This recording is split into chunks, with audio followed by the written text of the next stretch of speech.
News 18 বাংলায় স্বাগত। আপনাদের সঙ্গে আমি প্রিয়াঙ্কা।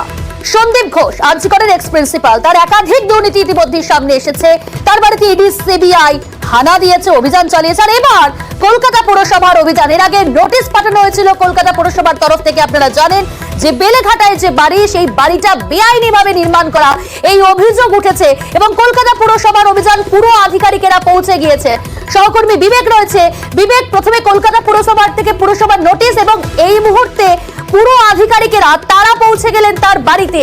কখন পৌঁছলেন, কোন কোন বিষয় তারা খতিয়ে দেখছেন?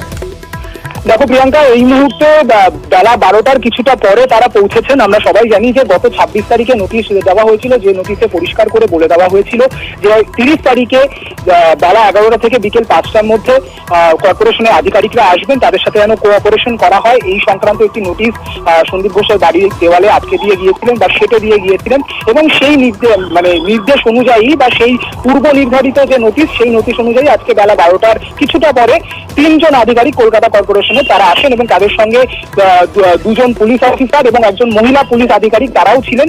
এবং তারা প্রথমেই বাড়ির গেটে এসে নক করার পরে তারা বাড়ির ভিতরে ঢোকেন। কিছুক্ষণ পরে মহিলা পুলিশ আধিকারিক তিনিও ভিতরে ঢোকেন এবং দেখা যায় যে বাড়ির বিভিন্ন ফ্লোরে তারা উঠে চারিপাশ দেখেছেন এবং বাড়ির নিচেও বিভিন্ন জায়গায় তারা মাপার যে ফিতে, সেই ফিতে দিয়ে বেশ কিছু মাপজোক করেছেন, বেশ কিছু জায়গা খতিয়ে রেখেছেন। তারা হয়তো দেখতে চেয়েছেন, যেটা বোঝা যাচ্ছে, যে বাড়ির যে ছাড়ের ক্ষেত্রে যে সংক্রান্ত অভিযোগগুলো বারবার ওঠে বেআইনি নির্মাণের ক্ষেত্রে, সেটা যুক্তিযুক্ত কিনা এবং বাড়ির যে প্ল্যান, সেই প্ল্যান অনুযায়ী এই বাড়িটা হয়েছে কিনা, মানে যে প্ল্যান কর্পোরেশন অনুমোদন করেছে এবং যে বাড়িটি তৈরি হয়েছে তার মধ্যে ঠিকঠাক সাজস্য আছে, নাকি প্ল্যানকে না মেনে নিজের মতো করে বাড়ি তৈরি করা হয়েছে, সেই দিকটাও তারা খতিয়ে দেখেছেন বিভিন্ন সময়। তারা বেশ কিছুক্ষণ, প্রায় 30 মিনিটেরও কিছুটা বেশি সময় এই বাড়িতে তারা ছিলেন এবং তারা পরিষ্কার এই গোটা বিষয়টাকে খুঁটিয়ে দেখেছেন। দেখে তারপরে তারা সবকিছু